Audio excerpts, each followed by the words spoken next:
إن الحمد لله نحمده ونستعينه ونستغفره ونتوب إليه ونعوذ بالله من شرور أنفسنا ومن سيئات أعمالنا من لا يهدي الله فلا مضل له ومن يضلله فلا هادي له أشهد أن لا إله إلا الله وحده لا شريك له وأشهد أن محمدا عبده ورسوله اللهم صل على محمد المجتبى وعلى آله وصحبه أهل التقى والوفاء أما بعد فيا أيها المسلمون أوصيكم ونفسي بتقوى الله وطاعته فقد فاز من اتقى فقال الله تعالى في القرآن الكريم بعد أعوذ بالله من الشيطان الرجيم يا أيها الذين آمنوا اتقوا الله حق تقاته ولا تموتن إلا وأنتم مسلمون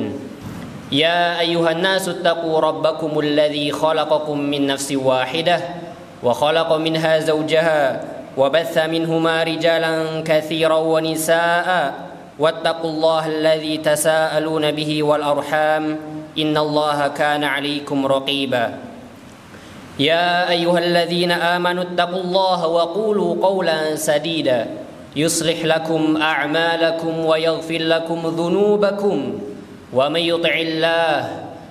يطع الله ورسوله فقد فاز فوزا عظيما. Ma'asyiral muslimin, jamaah Jumat yang dimuliakan oleh Allah Ta'ala, pertama-tama marilah kita bertakwa kepada Allah Ta'ala, yaitu dengan menjalankan seluruh perintahnya dan juga menjauhi seluruh larangan-larangannya. Yang karena dengan bertakwa kepada Allah inilah Allah menghapuskan kesalahan-kesalahan kita dan juga melipat gandakan amalan-amalan kita. Allah Ta'ala berfirman di dalam surat At-Talaq, "Wa may yattaqillah yukaffir anhu sayyi'atihi wa yu'dhim lahu ajra." Dan barang siapa yang bertakwa kepada Allah, niscaya Allah akan menghapuskan seluruh kesalahan-kesalahannya dan juga melipat gandakan kebaikan-kebaikannya. Jamaah yang dimuliakan oleh Allah Ta'ala, ketika kita berbicara tentang Al-Quran, ini ada sebuah pembahasan yang indah dan juga menarik. Kita berbicara tentang sebuah kitab yang menyempurnakan kitab-kitab sebelumnya, menyempurnakan ajaran-ajaran sebelumnya, menyempurnakan ajaran Taurat yang diturunkan kepada Musa, menyempurnakan ajaran Zabur yang diturunkan kepada Daud, menyempurnakan ajaran Injil yang diturunkan kepada Isa, dan juga Al-Quran diturunkan kepada Nabi yang paling mulia, yaitu Nabi Muhammad sallallahu alaihi wasallam. Nabi yang menjadi suri tauladan kita, yang dimana kita harus mengikuti jalan beliau ketika beribadah. Dan ini juga menjadi pembahasan yang menarik karena Al-Quran berbicara tentang perkataan Allah yang sangat agung. Allah Ta'ala berfirman di dalam surat Az-Zumar, Allahu nazzala ahsanal hadithi kitaban mutasyabihan mathani taqashairuhu minhu juludul ladzina yakhshawna rabbahum thumma talinu juluduhum wa qulubuhum ila dzikrillah. Allah telah menurunkan perkataan yang paling baik, yaitu Al-Quran, yang serupa mutu ayat-ayatnya lagi berulang-ulang. Kulit orang-orang yang takut kepada Tuhannya gemetar karenanya. Kemudian kulit dan hati mereka menjadi tenang di waktu mengingat Allah. Jamaah Jumat yang berbahagia, pada kesempatan kali ini InsyaAllah di waktu yang Allah berikan kesempatan kepada kita, di dua khutbah ini kita akan mengkaji dan juga merenungi bagaimanakah kedudukan Al-Quran di dalam diri kita, serta bagaimanakah seharusnya sebagai seorang muslim kita berinteraksi dan juga berhubungan dengannya setiap hari. Jamaah yang dimuliakan oleh Allah Ta'ala, jika kita perhatikan di zaman yang modern ini, apalagi di negara Indonesia yang mayoritas muslim, mereka mengaku Islam, di KTP mereka bertuliskan Islam. Ketika ditanya mereka adalah seorang muslim, tapi bagaimanakah hubungan mereka dengan Al-Quran? Hubungan kebanyakan dari mereka itu sangat lemah dan juga rusak. Mungkin mereka hanya menangkan Al-Quran ketika dibacakan di kubur-kuburan dan juga ketika ada orang yang meninggal saja. Seolah-olah Al-Quran hanya untuk orang yang meninggal, padahal seharusnya kepada seorang muslim membacanya di setiap hari dan juga di waktu-waktu luang agar menjadi mengisi bagi hati kita. Padahal Allah Ta'ala telah berfirman di dalam surat Al-Hadid, Alam ya'ni lil ladzina amanu an takhsha'a qulubuhum li dzikrillah wa ma nazala minal haqq wa la yakunu kal ladzina utul kitaba min qablu fatala 'alaihimul amad faqasat qulubuhum wa katsirun minhum fasiqun. Belumkah datang waktunya bagi orang-orang yang beriman untuk hati mereka tunduk mengingat Allah dan kepada kebenaran yang telah turun kepada mereka. Dan janganlah mereka seperti orang-orang yang sebelumnya telah diturunkan Alkitab kepadanya. Itu kepada siapa? Kepada Yahudi dan juga Nasrani. Kemudian berlalulah masa yang panjang atas mereka, lalu hati mereka menjadi keras dan bagaikan, dan kebanyakan di antara mereka adalah orang-orang yang fasik. Di ayat selanjutnya Allah juga mengatakan, "I'lamu anna Allah yuhyil arda ba'da mautiha. Qad bayyana lakumul ayati la'allakum ta'qilun." Ketahuilah olehmu bahwa sesungguhnya Allah menghidupkan bumi sesudah matinya. Sesungguhnya kami telah menjelaskan kepadamu tanda-tanda kebesaran kami supaya kamu memikirkannya. Ibnu Katsir rahimahullahu taala berkata di tafsirnya, di dalam ayat di atas terdapat indikasi bahwa Yang Maha Kuasa melembutkan hati setelah sebelumnya keras, membimbing mereka yang bingung setelah kesesatan mereka, dan meringankan kesusahan setelah keparahannya. Sebagaimana Dia juga menghidupkan bumi yang mati, tandus lagi tak bernyawa dengan hujan yang melimpah. Dia juga membimbing hati yang keras dengan ayat-ayat Al-Quran dan petunjuk-petunjuk lainnya. Dan Dia memasukkan ke dalam hati cahaya setelah sebelumnya tertutup, dan tidak ada satupun yang dapat mencapainya serta menjangkaunya. Sungguh hati kita ini sangat butuh sekali untuk dihidupkan, untuk disurvive oleh bacaan-bacaan Al-Quran, dengan kita membenarkan Al-Quran.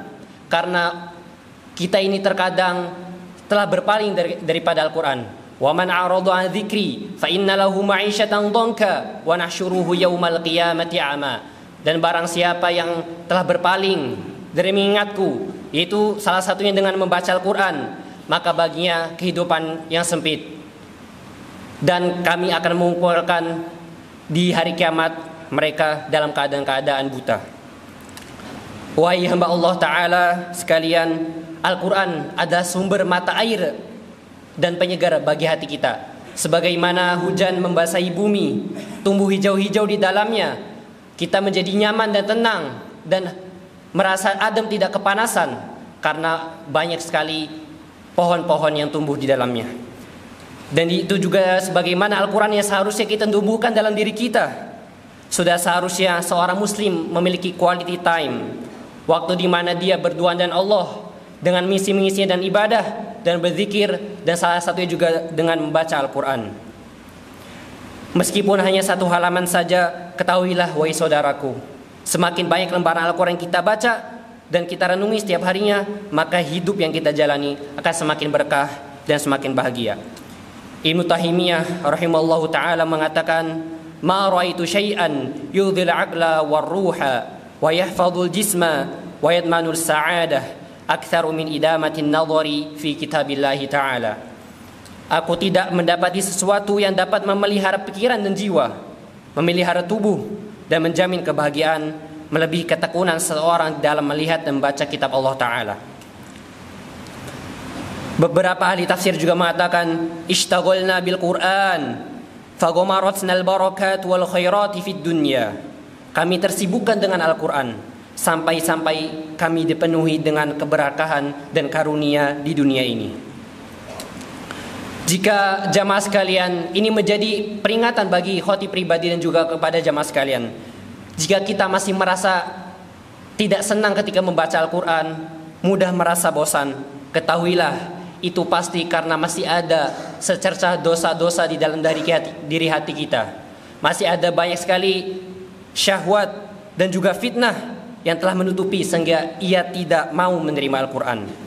Utsman bin Affan radhiyallahu anhu berkata, "Lau tahurat qulubuna ma syabi'at min kalami rabbina wa inni laqrahu ay ya'ti alayya yaumun la anzaru fil mushaf."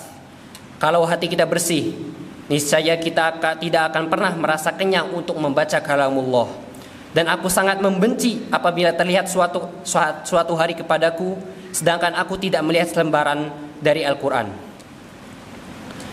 Wallahu a'lam bissawab. Aqulu qawli hadza wastaghfirullah li wa lakum wa lisairil muslimina min kulli dhanbin fastaghfiruhu innahu huwal ghafurur rahim.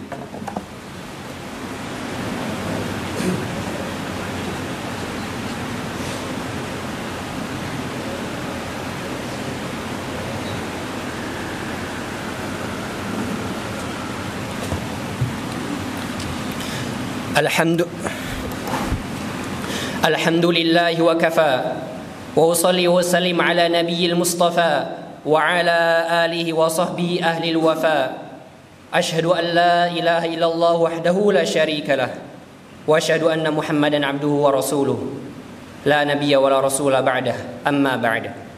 Ma'asyiral muslimin, jamaah Jum'ah yang dimuliakan oleh Allah Ta'ala, membaca Al-Quran memiliki banyak sekali keutamaan di dalamnya. Di antaranya Al-Quran akan memberikan syafaat kepada orang yang membacanya, sebagaimana hal ini disabdakan oleh Nabi kita Muhammad sallallahu alaihi wasallam. Iqra'ul Qur'ana fa innahu ya'ti yaumal qiyamah syafi'an li sahibi. Bacalah Al-Quran, niscaya Al-Quran akan datang kepada kalian sebagai syafaat di hari kiamat kelak. Dan banyak sekali keutamaan-keutamaan Al-Quran. Bagaimana dengan membaca Al-Quran amalan kita dilipat gandakan, seperti disabdakan dari hadis Nabi Abu Hurairah radhiyallahu anhu berkata, Nabi Muhammad sallallahu alaihi wasallam bersabda, "Man qara'al Qur'ana falahu bihi hasanah wal hasanatu 'asyru amsalha. La aqulu alif lam mim harfun walakin alif harfun wal lam harfun wal mim harfun." Barang siapa membaca Al-Quran, maka bagi dirinya kebaikan, dan kebaikan itu setimpa dengan 10 kebaikan. Aku tidak berkata alif lam mim itu satu huruf, akan tetapi alif satu huruf, lam satu huruf, dan juga mim satu huruf. Dan juga para salaf terdahulu menjadikan kecintaan kepada Al-Quran sebagai salah satu tanda kecintaan seorang kepada Allah dan Rasulnya. Abdullah bin Mas'ud radhiyallahu anhu pernah berkata, "Man ahabba an ya'lama annahu yuhibbullaha wa rasulahu falyanzur fa in kana yuhibbul Qur'an fa huwa yuhibbullaha wa rasulahu." Barang siapa yang ingin mengetahui bahwa dia mencintai Allah dan Rasulnya, maka perhatikanlah. Jika dia mencintai Al-Quran, maka sesungguhnya dia mencintai Allah dan Rasulnya. Jamaah Jumat yang dimuliakan oleh Allah Ta'ala, jadi sebagai pengingat bagi kita, motivasi bagi diri kita, dan juga dorongan setiap harinya bagi kita, jangan pernah lewatkan sehari pun dalam kehidupan ini kecuali kita telah membaca dan juga menuruni Al-Quran. Jangan jadikan diri kita, hati kita seperti kuburan yang sunyi, yang tidak terdengar dalamnya apa-apa. Dengan membaca Al-Quran, semoga Allah Ta'ala senantiasa memberikan kita keberkahan di waktu kita, memudahkan urusan kita, dan juga meluaskan rezeki kita. Dan juga sebagai pengingat, di waktu Jumat ini, hari yang paling mulia, hari yang dimuliakan oleh Allah Ta'ala, hanya khusus bagi orang-orang muslim. Ketika Yahudi diberikan hari mulianya hari Sabtu, kita diberikan hari mulia itu hari Jumat. Di sana terdapat keutamaan, yaitu keutamaan membaca Al-Kahfi di waktu Jumat. Nabi Muhammad sallallahu alaihi wasallam bersabda, "Man qara surat Al-Kahfi lailatal jum'ati adha'a lahu minan nuri fima bainahu wa bainal baitil atiq." Barang siapa yang membaca surat Al-Kahfi pada malam Jumat, dia akan disinari cahaya di antara dia dan Ka'bah. Ya Allah, jadikanlah hati kami ini teringat kepada Al-Quran, teringat kepada perkataan-perkataan-Mu. Penuhilah hari-hari kami dan rumah-rumah kami dengan ayat-ayat-Mu yang penuh keajaiban ini. Jadikanlah hari kami salah satu hamba-Mu yang mendapatkan syafaat dari Kitab-Mu yang mulia di akhirat nanti. Amin ya rabbal alamin. Faya ayuhal muslimun, usikum wa nafsi bitaqwallahil aliyyil azim. Wa'lamu anna Allah bi amrin azim. أمركم بالصلاة والسلام على نبيه الكريم فقال إن الله وملائكته يصلون على النبي يا أيها الذين آمنوا صلوا عليه وسلموا تسليما اللهم صل على محمد وعلى آل محمد كما صليت على إبراهيم وعلى آل إبراهيم إنك حميد مجيد وبارك على محمد وعلى آل محمد كما باركت على إبراهيم وعلى آل إبراهيم إنك حميد مجيد اللهم اغفر للمسلمين والمسلمات والمؤمنين والمؤمنات الأحياء منهم والأموات إنك سميع قريب مجيب دعوات يا قاضي الحاجات. اللهم ادفع عنا البلاء والغلاء والوباء والفحش والمنكر والبغي والسيوف المختلفة والشدائد والمحن ما ظهر منها وما بطن من بلدنا هذا خاصة ومن بلدان المسلمين عامة. اللهم إنا نسألك الهدى والتقى والعفاف والغنى. اللهم احسن عاقبتنا في الأمور كلها وأجرنا من خزي الدنيا وعذاب الآخرة. اللهم جنبنا منكرات الأخلاق والأعمال والأهواء والأدواء. ربنا آتنا في الدنيا حسنة وفي الآخرة حسنة وقنا عذاب النار والحمد لله رب العالمين. عباد الله، إن الله يأمر بالعدل والإحسان وإيتاء ذي القربى وينهى عن الفحشاء والمنكر والبغي يعظكم لعلكم تذكرون. فاذكروا الله الذي يذكركم واشكروه على نعمه يزدكم ولذكر الله أكبر والله يعلم ما تصنعون.